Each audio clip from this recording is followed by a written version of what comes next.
Aston, thank you for joining us. Thanks, mate. So tell us a little bit about you and your business. So I have a few businesses. I guess first of all, 28 from Manchester. Started, working in e-commerce is my background. When I left university, I did geography at University of Leeds. Random, bro. Super random. But then started in property, built a property business, a portfolio. Obviously, we've done stuff together, which has been great. And then, I have a business called the Members Club, which is a property community. But then the big play is, what we're probably going to focus on is a company called DAXOME. So DAXOME is a software for property professionals. And I guess that's a bit about me. Yeah, it's really interesting because obviously you mentioned there about property, and you've obviously got an extensive portfolio, and what you've built with DAXOME has come out of your own headaches and issues, right? Yeah, 100%. Like you said, we have a property portfolio, but it focused and specialised in social housing, supported living. And with investing in that sort of model, I guess with any property business or portfolio, you've always got issues with, tenants and, whether that's on one side about payment and all of that sort of stuff and the actual, the finance side of it, or does it come back to the safety, the security of the property? And what we were finding is social housing and supported living tenants are great. You have loads of good ones, but you also have bad ones as well. Sometimes, and a lot of the time, not their fault. So ex-drug addicts that you might be, housing, homeless people, and they're not necessarily understand how to live in a property. That comes with problems. Not understanding simple things in, how to use the heating properly, therefore condensation and damp in a property. You have fire doors, but they just sort of prep them open. And obviously that's not what a fire door is meant to do. So, for us, we'd walk into some properties that we hadn't been in months because we had a management agent, and the property would just be completely trashed. And I guess the problem that we tried to solve was, as a landlord, we had no clue what was going on inside the property 24/7, and not in a weird way where you're spying on tenants, but because we don't have cameras inside the property, but just in a way that ensures that the property is safe, it's compliant, and we understand any risks that the property itself can cause to a tenant. So, damp and all those sort of things as well. Yeah, cool. So for an idiot like me that might not understand, what you're nodding for? So for an idiot like me who maybe doesn't understand the tech side of it, yeah, can you kind of explain what DAXOME actually is at the basic level? Yeah, so it's a mixture between hardware and software is probably the biggest thing. So it's not just a software play because, you can't just magically understand what's happening in a house. So the hardware side of it is a mixture of sensors, readers, all of that sort of stuff that are put in the house, or CCTV outside the house. The software side then just collates all the data together and puts it onto one platform for me as a landlord to see, or, supported living provider can log on and look on. Tenants can also log on and change the heating and stuff. And so I guess simple terms would be that the hardware reads all the data inside the property. So humidity is a big one. So we know how humid every single room in the house is at any one point in the day. And also the AI within the software, I guess, understands pattern in behavior. So it understands that people will cook food and the humidity will go up. People will have a shower and the humidity will go up. And your software then mitigates whatever the actions are by the tenants, because you can't stop people putting stuff on the radiators, exactly. right? And not opening windows. Exactly. It's just more to understand.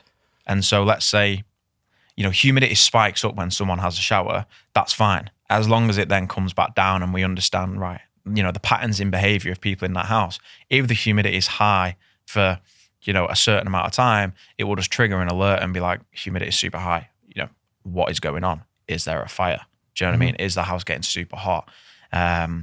Is the heating bin left on, which is not good for carbon emissions for, social and supported living providers? Obviously not good for a landlord who's paying bills, and all that sort of stuff. And, off the back of that comes action. So it will say, within the space of 2 weeks, based on the current humidity patterns, there will be damp that's going to come up in the property. That is obviously a serious risk to life. Yeah. They've got Awab's law, for example. The young lad who died due to damp and mold and all that sort of stuff. And I think it's more, prevalent now. Yeah. A lot of people. So a huge thing in our business as well, that the whole AWAB stuff. It's huge. Like obviously with the compliance company, we do all of your compliance in your properties, but we're starting to speak to housing providers who are specifically saying on handover they need those damp proof reports. So I see exactly kind of 100%. the issue. Yeah. It's a massive issue. And the biggest one is that you can own a property and you don't even know if there's damp in there if you're not visiting every day. I agree. You just don't know. Yeah. And then for a company, it's, oh God, we're going to have to send a maintenance guy out every week to every single house. Some of these companies own 200,000 houses. Yeah.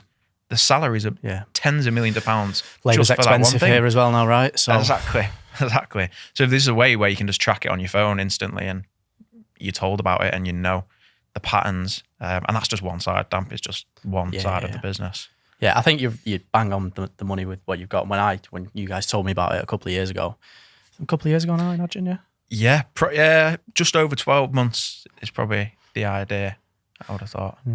When you guys first told me about it, I thought you're really onto something here. This is the big play, right? This is the yacht. This is the yacht on the plane. I don't think buying terraced houses is going to get me to playing, but I mean, hopefully this is the play. Yeah. So where do you think the business will be in 5 years, or where do you want it to be in 5 years? I think it'd be sold. Yeah. Like personally. That quick? Yeah.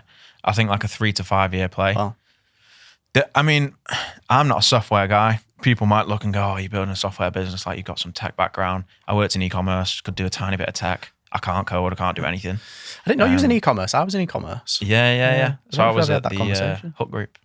I was at Boohoo. Yeah. So I don't know what companies were I doing. Homebase obviously didn't go very well because they went Hook Group's it's like a third party, right? Yeah. So like it kind of platform. Yeah, it holds other brands within it. It's almost like a Shopify. Yeah, but they also do the distribution, marketing, all that side of it.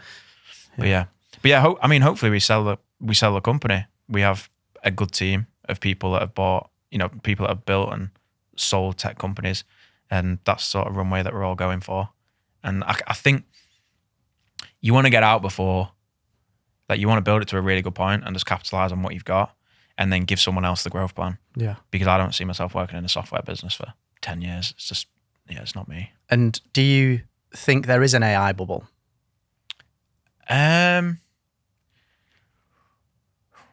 Probably.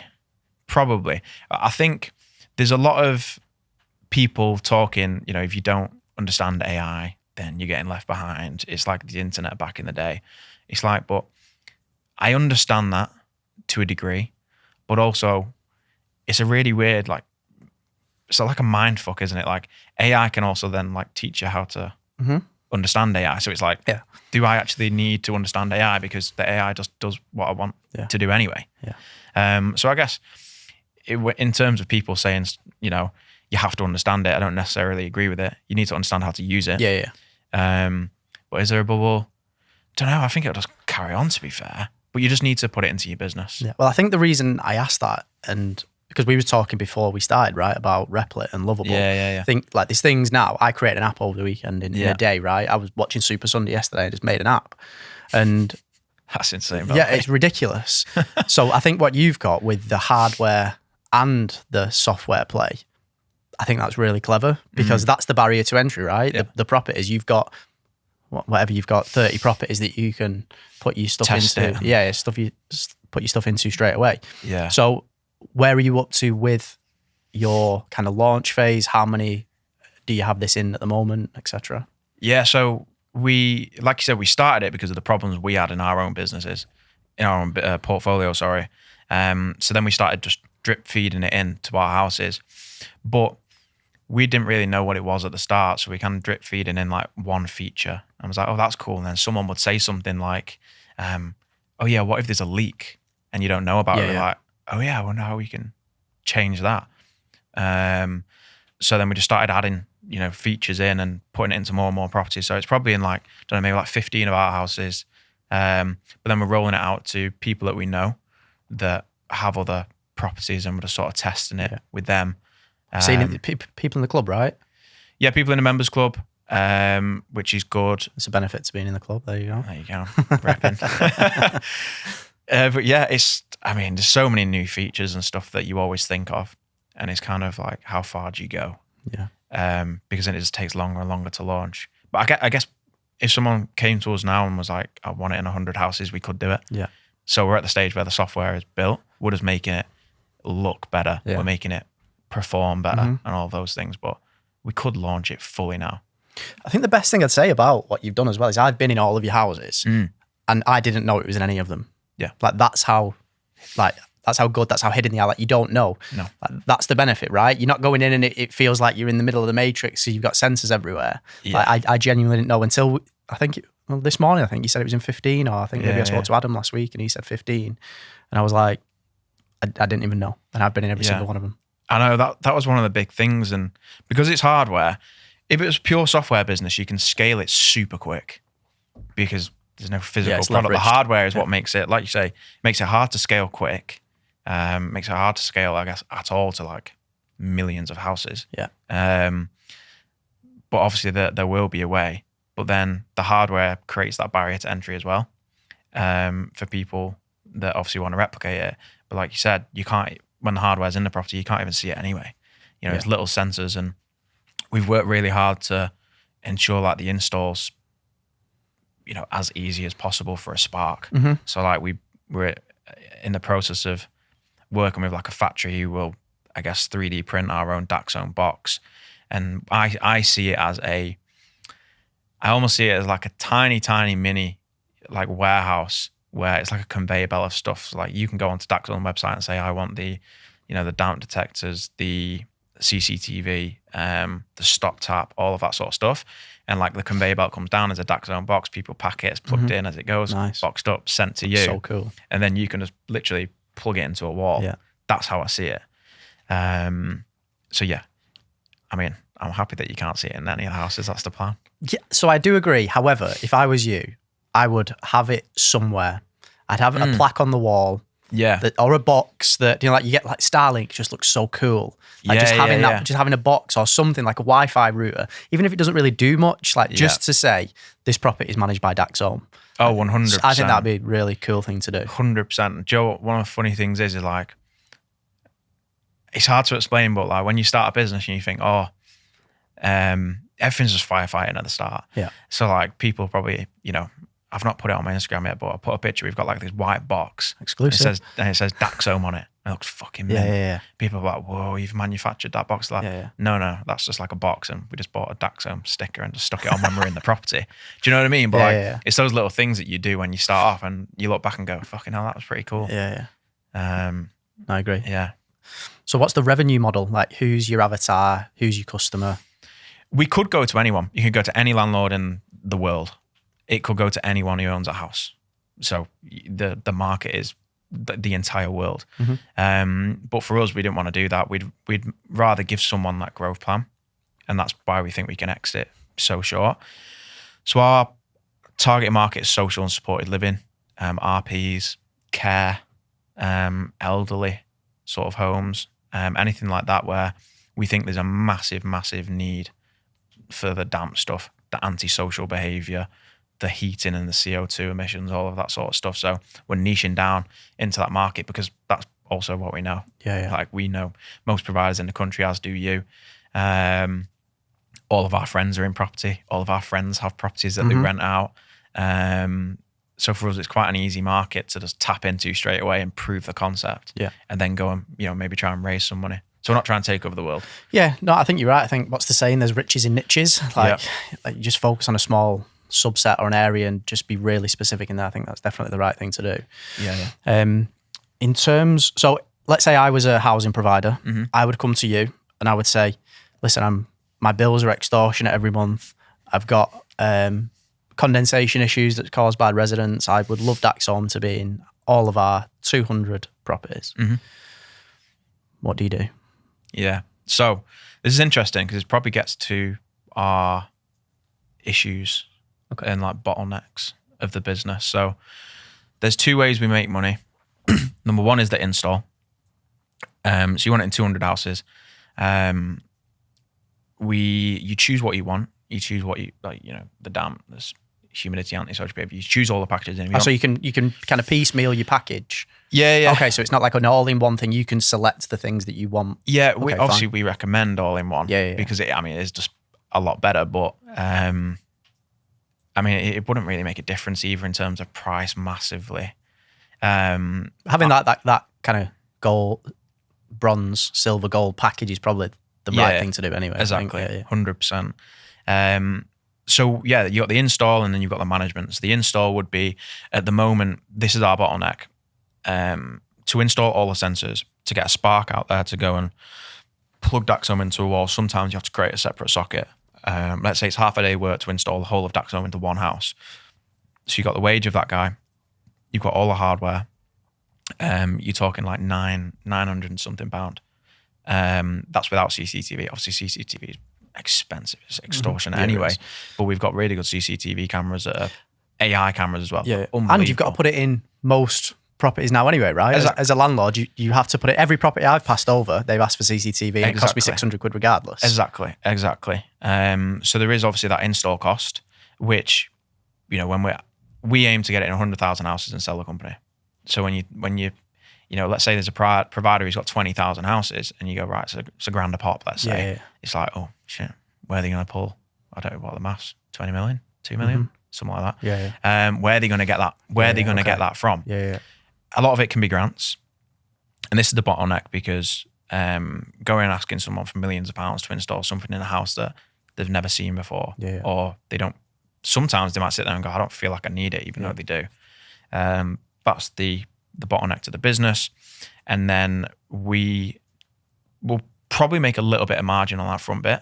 But at the start, probably not. As a software company, you might end up just purposely losing money to get it into all the properties. It sounds like a logistical nightmare, that bit. Like, that's not the value, is it? The value is the tech play, And then the it's £50 a month. So as a landlord, if you're doing a refurb, you're not going to be asked about an extra grand on your refurb cost to install DAXOME, which is going to save you a fortune over the period of time.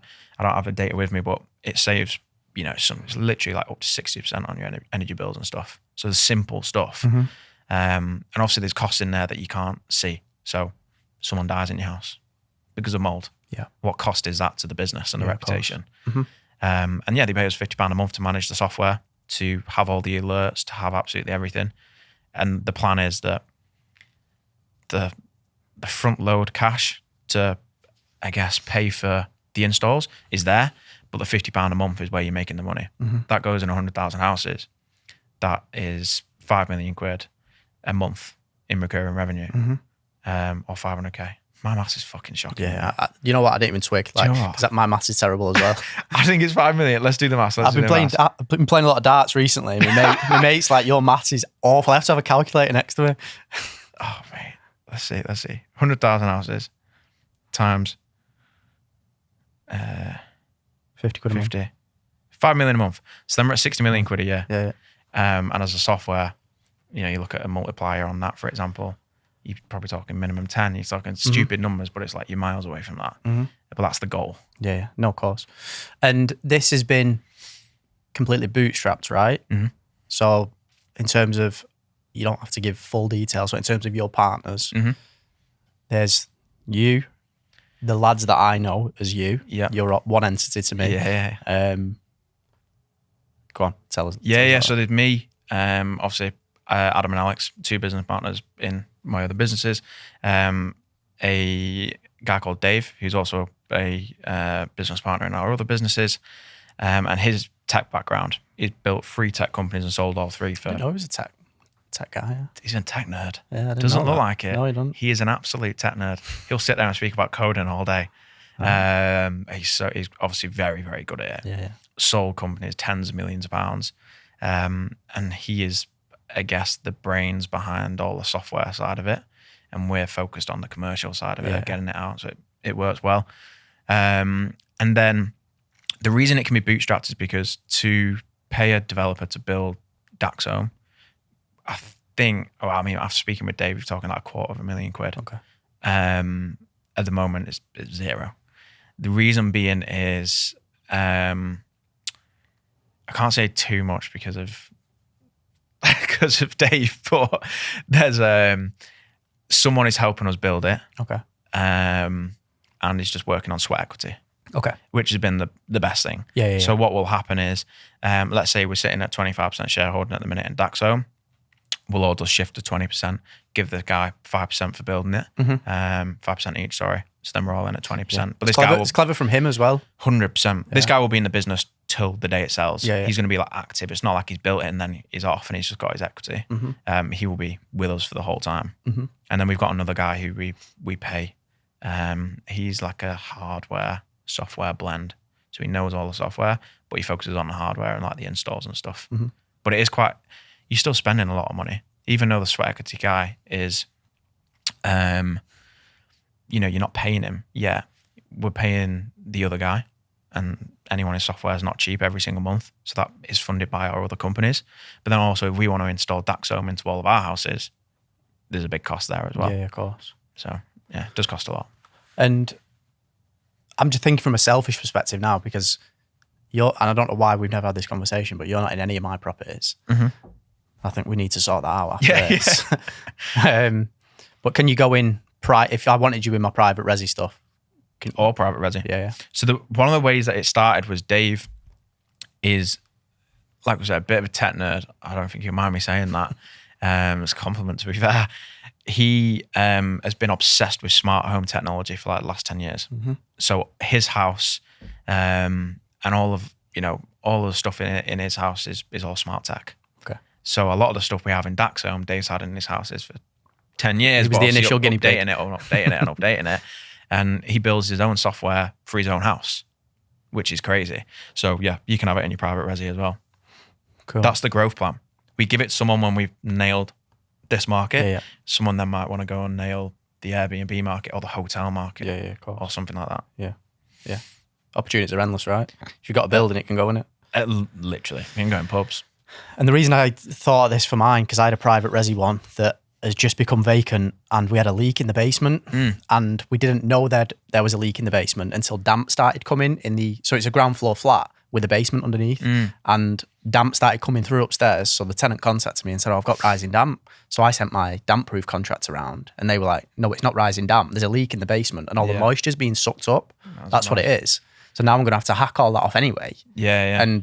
And damp proof it and plaster it just to stop that stuff coming through. Well, one of the things as well with that is, aside from the damp, this isn't in DAXOME as we know it today, but it will be within the next 3 to 6 months, is with DAXOME, you could have a leak in your property and DAXOME will know that you've got a leak and it'll automatically turn your stop tap off, which is, I mean, there's hardware out there that people can go and buy for that sort of stuff. But, that example as an example would be, you've got damp coming through, but at least it's not leaking anymore because the water's just completely been turned off, and the AI and the software just completely understands that. I think there's a huge market for this in private, definitely. Yeah. Like, just because I think I agree with you that the market, it's easy, right? You're going B2B with a social housing provider who's got 200 properties. It's the quickest way to scale. I totally appreciate that. But for a landlord, like, you could save a fortune on just shit that just happens all the time. Oh, like mate. Leaks that causing kitchen units to be damaged. And it's simple stuff like understanding you're not interfering with the tenant or their behaviour. But at the end of the day, if you've invested hundreds of thousands, sometimes millions of pounds into buildings to house people, and something DAXOME can do is understand if someone's bedroom door is opened more than X amount of times after midnight, you can set however many times that is. Someone's bedroom door opens more than 20 times after midnight, you're thinking, what are you up to? Fuck is going on? Like, are you going out and selling drugs? Are you, what about the other 4 people in this HMO? Do you know what I mean? What are they going to think? And then is there going to be tenant disputes? Then is the whole house just going to go mental? Yeah. So there's so many things in private landlords as well where it's just massively important to understand what's going on. No, I agree. So tell me, obviously you mentioned there about your business partners. So tell me a little bit about your business partners. Obviously for the viewers and the listeners, I know Adam before I knew you. Yeah. I knew Adam, a random story. I met Adam at Champions League final in Porto. Shock. Adam at a football game. Drinking a beer. And I recognised him from a YouTube channel that I saw him on. So I went and introduced myself, and I bet he thought, who is this loser here? Just introducing while I'm at the football game. Anyway, we exchanged numbers, and we ended up doing my first ever joint venture project was with you guys. Yeah. And I look back as well now, and it just shows why kind of we're probably good friends now, because there was no agreement. Like it was literally just, we'll do this. It was like, yeah, let's do it. So I had again, for the viewers and listeners, I had a house. You guys did a lot of social flips. You kind of buy a property, renovate it to a HMO, put a social tenant in there, and then look to exit on a yield basis, right? That was the play. And that's what I still do now at a lower scale. I probably do 2 or 3 a year. And I had a property in an area you guys were looking, and I was selling it, and I got a random email one day saying, someone's booked a viewing. Yeah. Adam. So I phoned him. I was like, why are you viewing my property, bro? Yeah. And he was like, oh, is that yours? I was like, yeah. Oh, it's perfect for what we want. It's like, why don't you just give us the property? We'll do it and we'll sell it, and then we'll take a profit share. And I was like, okay, yeah, let's do that. Works. I ended up getting about, I don't know, an extra 20K on top of what I would have normally got for nothing. So yeah, tell me a bit about the dynamics between you three. Yeah, we're completely different. Adam and Alex are twins, but again, they're look absolutely nothing alike. No, absolutely nothing like. Yeah, so they're twins. They are fairly similar in the way they are in some respects. Sometimes very, very different. We split perfectly as a 3. Alex is very analytical. Would sit behind a spreadsheet all day, every day. Pays me invoices. Yes, exactly. Big up, Alex. Used to work in tax, the finance stuff, all of that sort of stuff. I'll let him pay invoices. I'm not allowed near the bank account. And then Adam sits more in the middle, more forward-facing, client-facing, but he's still very smart with numbers. Can deal with all that side of stuff. I'm the complete opposite. I'll sit here on this podcast. I'll do the socials. I'll do the marketing. I'll do the sales and that sort of stuff, because I don't know how many properties we bought, but if I analysed all of the properties that we bought, like, we would have bought so many more, but they would have been so shit, and we probably won't be here. Do you know what I mean? Like, I'll look at a deal and go, that's a really good deal. And then Alex and Adam will proper analyse it and be like, no, you've not looked at this. And I'll be like, yeah, it makes sense. Yeah. But that's why business partners are helpful, I think. Not business partners that are the same as you as well. They need to, be in different roles and responsibilities, because we never clash on stuff, because we do the complete different things in the business. Been friends for a long time as well, right? Yeah, known Adam since year 7 at school. Used to get the bus to school every single day till year 11. So yeah, known him a long time. Yeah, and do you think that's just coincidence that you guys just happen to have different skill sets? Because from my personal experience, I'm 100% owner of my businesses. I've explored business partners, and it's just never worked out. Like, I've lost relationships over it. Part of that is my own personality, and I'm maybe a bit difficult to work with. I accept that. But I've just never found that right person to be in a business partner with. But then conversely, I sometimes feel lonely. Like when something goes wrong, I phoned Adam last week when I had a problem in the business. I was like, I feel like shit. I've had a really bad day. You guys don't have that, right? Because you're just always there together. If there's a problem, you pick up the phone and you speak to each other. Yeah, I think it's probably grown over time though, because when we first started the business, it was COVID, and like we'd always used to just fucking smash heads. We always would, just over stupid stuff. And I think, let's say in your position, you've got your successful business here, you've got a few successful businesses, and then you maybe want to bring someone in. You are naturally going to butt heads at the start. And then you be in the position that you've probably been in, and it's like, right, not working. Like, we're off. Like, let's just not do it separately, as you are now. Whereas like at the start with us, because it was at the very start of the businesses, because we were young, straight out of uni, I guess I never really had that. Like we went through stages where like you hate each other for like a day, and then you're back on it, and then you hate each other again for a day, and then you don't speak, and then you're back on it. But like, I don't know, maybe it's just timing. I think you need to be different personalities. I think if I had a business like you and was 100% shareholder, I would struggle to find a business partner because I'd be so indecisive. Do you know what I mean? Like from the outside in, I probably wouldn't even choose Adam and Alex if we weren't business partners now, because I don't know what I'd look for. Yeah. It's just time.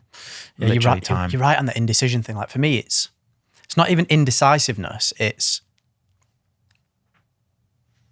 maybe like, I don't want to say decisiveness is the opposite, but I do a lot of things without analysing whether it's the right thing to do. Yeah. And then if we had a conversation before we started about our CRM. Yeah, we started on HubSpot, then we went to Zoho, realised it was the wrong thing, Yeah. went on to Monday.com. A year later, realised it's the wrong thing, and Yeah. now we're going on to something else. Like, and so now I've got someone in the business that's kind of in charge of strategic growth. That's his title. His real title is Ryan's babysitter. So because whatever ideas I have, Yeah. like, he just then puts them in a proper operational roadmap. Can't remember what I was going to say after that. Oh, no, I think you're bang on, to be fair. I think I'm probably fairly similar to you in personality type, where I will, I'm 100 miles an hour. Yeah. Like I am like similar to what you said. You see a good software, fuck, I'm subscribed. Yeah. Do you know what I mean? Yeah. Like you see a good Yeah. deal, I want to buy it. I'm an Instagram ad dream. Oh yeah, Like, if I see something, I'm buying it. Yeah, I say exactly the same thing. I am like a client's dream. Yeah. There's so many times I've sat on a call and it's a closer trying to close me, and I literally within 5 minutes go, mate, there's no point in having this conversation. I've had Like, that conversation so many times. Yeah, like, I get it. You want I'm to sell sold. to me. Just give me the software. Just get me in. Just get me in. And it's a good thing, really good thing. But also, if you don't have the right people, like your strategic growth guy, or for me, Adam and Alex, then yeah, you're in a little bit of trouble, because you will make bad decisions. Yeah. You'll make a load of good ones, Yeah. but you make a load of bad ones. Yeah, I think it's that saying, isn't it? If you want to go fast, go alone. If you want to go far, go together. Yeah. And I think you're definitely on the road of going far, and I'm going fast. Yeah. And I definitely need to bring more people around me that can help me go even further now. Yeah. So I guess on that note, like, what if you could click your fingers today? What's one thing that you think you could do that would move the needle in your business? Like, what would really supercharge that growth today if you could? For DAXOME specifically? Yeah.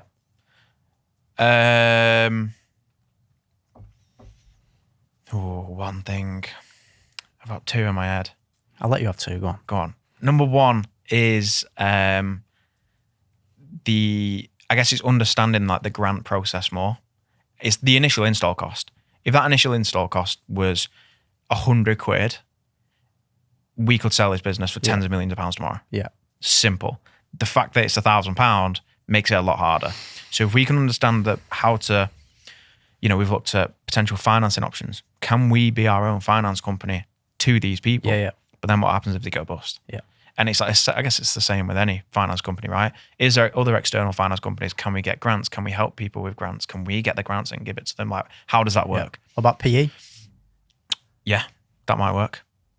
It's one thing that not many people know a lot about, and there's loads of grants for the EPC stuff. It's like, do we necessarily fit in that bracket? Yeah. Not directly, but indirectly, of course you do. Yeah, exactly. So it's like, how do we squeeze our way in? And one of our big focuses is talking about the carbon emissions and all of that sort of stuff. We go really, really deep into that. We can probably start looking at some more grants. Yeah. So that's one thing. And then the second thing is just awareness.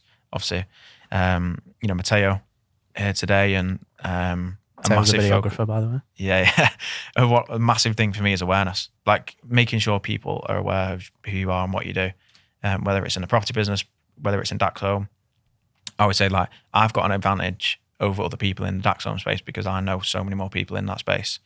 And people know me without me knowing them, just because of online presence. Yeah, you got a really good personal brand, I'll give you that. So I think, cheers, bro. Must be weird nice feeling, you though. ever said. Must be weird feeling, though, like, as someone who's aspiring to build a personal brand, like, people know you and you don't know them. Like, it must be weird. Yeah, to be fair, when I do presentations, I always say, you're building relationships that you don't even know you're building, which is weird. Yeah. And like, I get random people post a picture of them drinking a coffee at Gale's Yeah. and tag me in it. Yeah. And I look at it, I'm like, who is this person? Yeah. But like, I attach a little bit of my personal brand to liking Gale's coffee, to liking a kind of white monster, whatever it is. But I can't afford Gale's. I think you can. All that stuff's intentional, though. I love Gale's coffee and I won't go anywhere else. That's what I actually like. But like posting about it's intentional. Yeah, of course. It's very intentional, the fact that people are going to sit there and then post that and tag me, and then it just works. Yeah. So yeah, it is a weird feeling. I remember when I spoke to you, because you started a personal brand, it probably would have been last January now? Yeah, I think it Maybe was... the January before? Yeah, January January before. before. Yeah, it was the January before. And I remember speaking to you, but I was on the phone. I was in the hospital with, it was at a baby appointment. And I remember speaking to you on the phone, and he was like, yeah, we're going to be really intentional with this now. And I think what you've done in those 2 years since has been amazing. I don't know what followers you're on now. Yeah. But I mean, for me as well, it's like not even about number of followers. It's all my content is very, I mean, to date, it's been very bottom of funnel. So top of funnel being viral content, bottom of funnel being really intentional, really good quality followers. I speak to some lads who are unbelievable at top of funnel content, and they always say like, your bottom of funnel content's really, really good. And they struggle to get their followers down to the bottom of content. I struggle to get top. Yeah. And it's just you're not the way interested in that either. No, right? and it's just the way it's been. I've always posted on personal branding stuff. I've always been very honest. I've always been no bullshit. I've always kind of like told my opinion whether people like it or not, which I think is why the bottom of funnel works as well as it does, to be fair. Yeah, no, I agree. So obviously you mentioned about the hardware being kind of one of the blockers. Can you not just hire someone in-house to do it? Like hire a spark in-house on 50K a year who just travels the country for you? Or? Yeah, so with the property business, we already have a full-time maintenance guy. So he's been doing the maintenance, but then coming over to DAXOME a bit to do some of the installs. We've just hired our first other maintenance person who is solely working on DAXOME. And we've just bought our first van, first DAXOME van. So I think it's a black van. It's got nice DAXOME white writing on it. I'll send you a picture when I see it. Yeah, that's our first van on the road. Nice. So, I mean, that's the plan. It just depends how quick we can scale it. Or even if we want to do that, we probably will have like a core, let's say you get like 10, 20 vans and that's our emergency team or whatever that is. But then sometimes I think maybe it's just easier fucking outsourcing that sort of stuff or acquiring. Yeah, so this was another company. That was kind of the next thing I was leading on to, the acquisition thing. But the reason I say about bringing someone in-house is because like you say that the cost to a consumer would be, let's say, $1,000. That's the cost to them, right? That includes your margin. If the cost to you might be 50% of that, let's just say. Yeah. You might then be in a position to say, well, you know what? We'll install it for free. For 500 quid. You know that that's a cost of your sale. Yeah. You know that your lifetime customer is going to be a 10-year customer on 50 quid a month for, so that's 600 quid a year. So pays that's back in a year. Anyway. Yeah, exactly. So then you've got a lifetime customer there. Maybe that's the play. I don't know. Yeah, no, 100%. It's definitely someone, who did I speak? I spoke to someone about it the other day and they were like, you're probably going to have to offer a decent package to some of these providers, whether it's on the front end or whether it's on the subscription side of it. Subscription side is probably a bit harder because the software costs are so expensive, but no, you are right. And I have said to the boys, I said, it probably will get to a point where you buy an electrical business who's got hubs up north, down south, and has already got 50 vans, in each one of those districts, and then it's just a bit easier. So yeah, that's 100%. That could be something that happens. Because then if you're saying to a provider, I'm installing all of these for you for free, and then your monthly payment is being paid through your service charge through the council, it's not costing you anything at all, then there's absolutely no reason to say no to that. Exactly. And you could just increase the monthly fee. And I think 50 quid is cheap. And we've spoken to a few people about it and they've said, that is very cheap per month. So that might be something that we look at changing anyway. But you can almost wrap some of that install cost into your monthly fee anyway. Like for the first year, they might pay £200 a month, which then offsets the payment of, instead of paying the install. It's like you got two options. You pay the install on 50 or you pay, no install and £200. It's like financing a car, isn't it? The higher you deposit, the lower your monthly payments. And then after year one, it might drop down to 100 and 50. I think that 50 quid is, I personally, when you said it, I think that's a nice sweet spot. I think that's stomachable for people on a property that's earning £1,000 a month or whatever. Yeah, I agree. For a private landlord, 100%. 50 quid, we can't go much more than that. Like we can't charge more than a management agent could. Even though we're kind of doing a management agent's job, but obviously we're not doing the compliance of paperwork for tenants and stuff. So cool. A bit less than that, I think is good. Cool. And then you mentioned about PE. Have you properly explored it, or? Do you know what? Finance in the property business, again, has always been my thing that I'll do, go and raise the money for the properties that we buy. For this, it's probably not something I personally would do. It's something Dave will do. Yeah, I don't think you need to at the minute, to be honest. No, we spoke about it like for simple stuff of, we'll need it to buy hardware. That would be the big rate. Someone realistically could come in next week and say, I love it. We've got the funding. I want 1,000 units. And we're then like, right, now we need to order 5,000 sensors, which is going to cost us £500,000. Do you know what I mean? Whatever it is. So we'll need it to buy the hardware. But at the moment, after speaking to Dave, we were looking at raising a little bit to do that. But then we thought, why don't we actually just proper bootstrap it into 100 houses? Because let's say we could go and raise £5 million now, today, based on the idea. You're still asking them to invest in an idea. Yeah. Yes, it's in ours and a few others, but it's still an idea. Whereas if we get it in 100 and go, well, it's working and now it's making X amount a month, then we're probably going to be able to raise a lot more than that. So I think we are just going to wait. But this year is massive for DAXOME. But if you've got an idea, like if you get an order like that, then you can get invoice factoring or something like it. Yeah. Because you've got the order. Yeah. And to be fair, what we were going to do, you just reminded me then, is go out and get the orders and then go raise. Have an order book. Yeah. Have an order book. Because it's like when people go on Dragon's Den, it's like, well, have you sold any? No. Well, you're asking to invest in an idea. But if someone walks in the back of the room with I've got an order for 100,000 cans to Tesco, then, Dragon sit there and go, yeah, of course. Sweet, we can give you whatever now. Yeah. So yeah, we're going to try and build an order book first. Cool. No, I agree. So I think we're getting to the end of this lovely conversation now. I appreciate it. So we'll do a couple of quick fire questions, if that's okay. Go for it. Okay, so what's the biggest mistake you've made so far? Specifically in DAXOME. Ooh.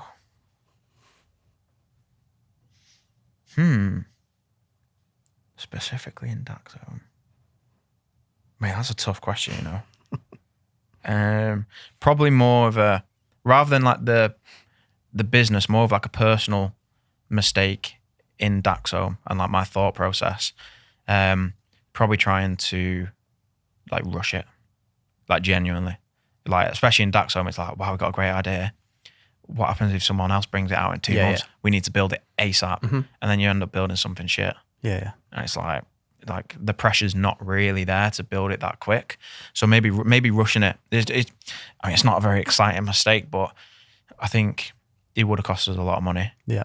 And as soon as you give someone a product that's crap, they are never going to trust you with anything else. Especially that proof of concept phase. Like, you've only got one opportunity to sell it first time, right? So Exactly. But yeah, probably rushing it. And then that, that's both for the hardware and the software. Like, are we using the right hardware? Don't care, just get it in. Oh crap, wrong one. Costing money to put it in. I'll take it out and put something else in. Yeah, probably rushing stuff. What's your most unpopular business opinion? Come on, you can't. Can this be anything? This can be anything. Yeah. Great. Unpopular commercial valuation HMOs. Yeah, you're I'm big sorry. onto that, yeah. I'm sorry. It just is. I can't think of anything else. I feel like I'm a little bit controversial, but I think commercial val HMOs is probably the biggest one. A lot of people don't agree with it. Fine. It's completely fine. I have so much love for some people that do commercial valuation HMOs. So it's not a personal attack. I just don't like the business model. I understand why as well, because if something happens, you're really over leveraged, right? Like, I think it's a good thing to do to supplement your portfolio, is my personal opinion. I've just done a 7-bed and we got the commercial value for 350-ish.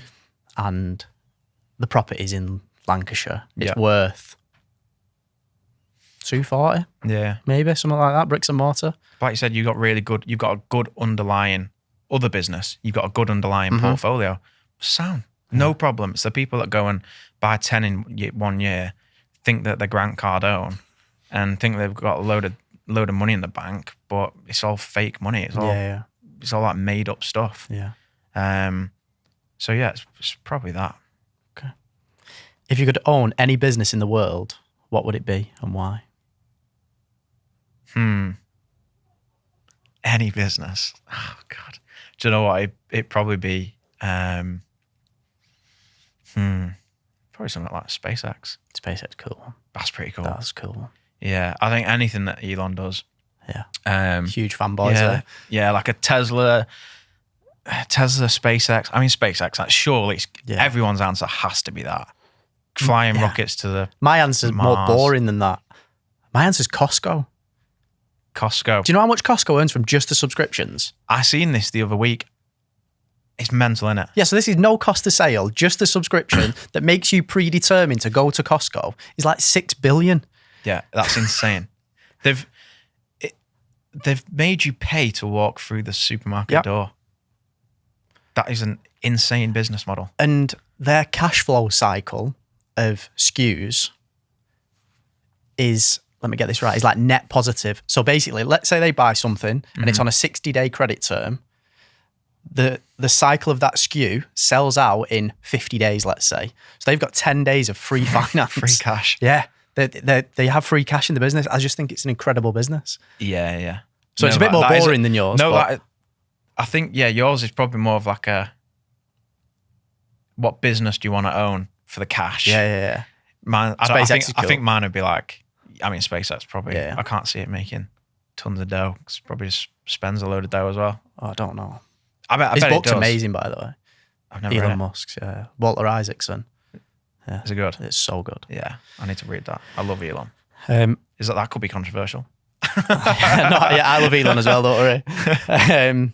This wasn't one of the questions, but I'll ask you anyway. What books are you reading or podcasts at the moment? Maybe controversial. Don't read. Do you know? No. Or listen. Listen. Do you know what? I buy a load of books and I don't read them. Apparently, a really good one is Neuro Knowledge has got a book about mindset, and I bought it, but I've not read it because that's just what I do. Yeah, I like knowing I've got. Get an Audible, man. Audible changed my life. Really? Yeah. I might have to do that. Like if I said to someone, right, I've done a few keynotes in schools, and I say to them, if you could learn how the founder of Nike built Nike, all of his mistakes, all of his lessons, how much would you pay for it? And they're like, oh yeah, we paid however much. And I was like, well, you can get it for $8.99 a month on Audible. Do you know what? I've read that book. Shoe Dog, it's amazing. It's one of my favourites. Read it. What a book that is. I actually think that's probably one of like 5 books I've read in my life. And I must have read that like 5 years ago. But a great book. Podcasts, love podcasts. I used to be really into listening to business podcasts. I've got less interested in listening to them, even though I think they are really good and super helpful. If I listen to a podcast, it would be probably like a Joe Rogan. Like a guest dependent one. Yeah. I get like that with Joe Rogan and Stephen Bartlett now. It's like guest dependent. Yeah, Stephen Bartlett used to really like it at the start. Now it's like, protein's bad for you. Yeah. Don't work out. It's like, what is going on? I find it very clickbaity now. Like I saw one that said, why masturbation's bad for you? And I was like, just leave me alone. I'm not listening to that. Just let me have my moment. Do you know how hard we work? Oh, cool. And on that note, thank you for joining us. Really pleasure, appreciated it, mate. Pleasure. And if anyone wants to find out where you are, just Instagram, Aston H Property. Cool. Appreciate it, bro. Cheers, mate.